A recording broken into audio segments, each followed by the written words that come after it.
a morte de Sung Jin-woo. O capítulo começa com Jin-woo deixando suas adagas caírem no chão enquanto observa as garras do monarca das bestas fincadas em seu peito. Mesmo gravemente ferido, ele pensa que, depois de ter subido tantos níveis, aquilo não deveria ser suficiente para derrubá-lo. O monarca do gelo se aproxima, pega uma das adagas de Jin-woo e a crava em seu coração, perguntando se agora ele ainda consegue se recuperar. Ele continua provocando Sung, perguntando se aquilo era tudo que ele era capaz de fazer. Diz também que Jin-woo nem sequer verá o exército deles chegando à Terra. Quando isso acontecer, haverá montanhas de corpos e rios de sangue. Ele afirma que congelará todos os humanos daquele país e fará com que sofram pela eternidade, presos em um estado onde não poderão viver, nem morrer. Enquanto congela Jin-woo lentamente, ele pede que Sung mostre todo o ódio que sente. O gelo continua avançando até que a vida de Jin-woo chega a 0. Então, uma mensagem aparece no sistema: o jogador morreu. Logo em seguida, outra mensagem surge: o jogador está em posse do coração negro e atingiu todos os requisitos para liberar sua habilidade misteriosa. Um clarão toma conta de tudo.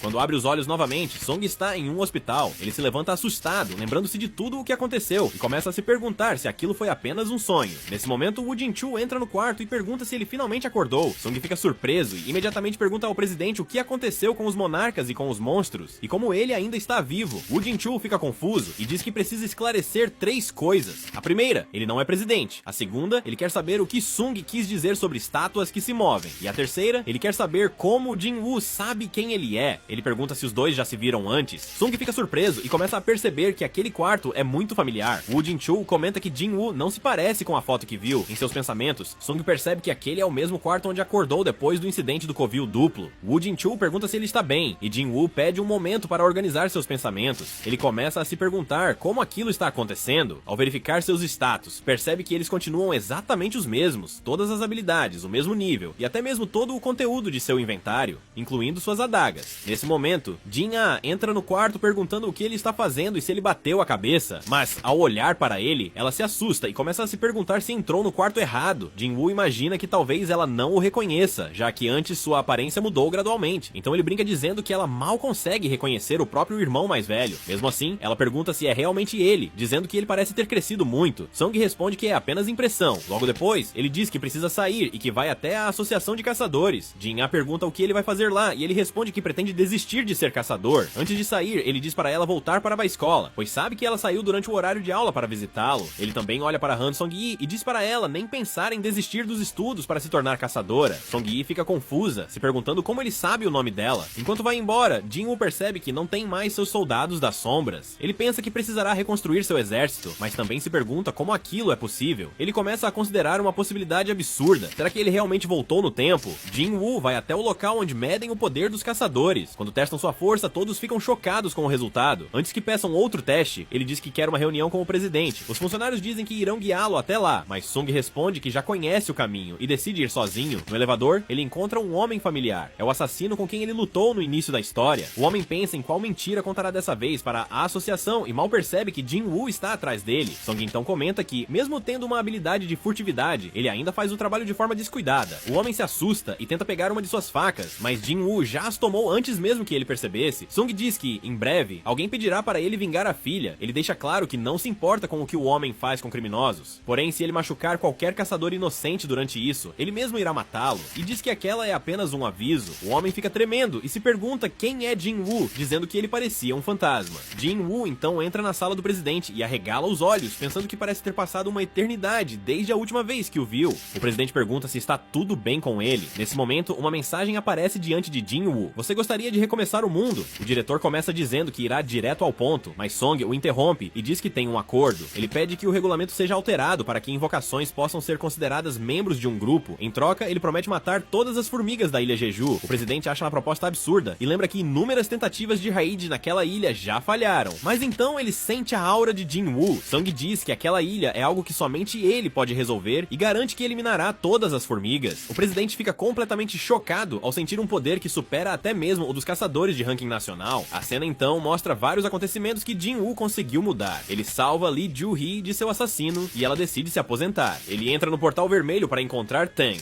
Depois vai atrás de Tusk. Também vemos Sung visitando sua mãe. Mais tarde, ele já consegue Beru como sombra, mas então Jin-woo abaixa a cabeça. Ele pergunta por que aquilo ainda não terminou. Diz que sabe que tudo aquilo é uma ilusão. Ele pede para que parem com a brincadeira e que o deixem ver quem está por trás disso. O cenário muda. Diversas mensagens começam a aparecer morrer diante dele. Jin-Woo então encara a figura que surgiu e pergunta quem ele é, e faz uma última pergunta: se ele seria o Rei dos Mortos, o primeiro monarca das sombras. Continua no próximo capítulo de Solo Leveling. Se quiserem a continuação, deixem nos comentários. Não se esqueçam de deixar o like e seguir o perfil para não perder os próximos acontecimentos da história.